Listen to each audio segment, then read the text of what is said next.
Good afternoon mga kalapatids. Today is Friday, so magbibigay tayo ng calcium, multivitamins at B12 sa ating mga breeder na nakasalang.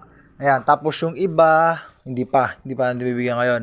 So malapit-lapit na tayo magsalang, siguro mga October, second week of October, salang na tayo. Ang dami natin sasalang, oh. Patapusin muna natin yung season 5 ng BBC, tsaka tayo magsasalang. By the way, available to sa ating Yellow Basket. Ang ipapainom muna natin is dalawa lang muna ito. Meron dyan combination. Combo nito.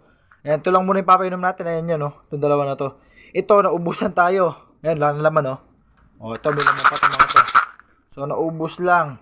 Ayan, at saka available din pala itong tulay may probiotic sa ating Yellow Basket. Sa akin manggagaling, sa akin yung stock. So, meron tayong 8 stock. 2, 4, 6, 8. Meron tayong 8 stock sa basket. Unahan na lang kayo. No, limited stock kasi malayo-layo yung kuhanan natin dito.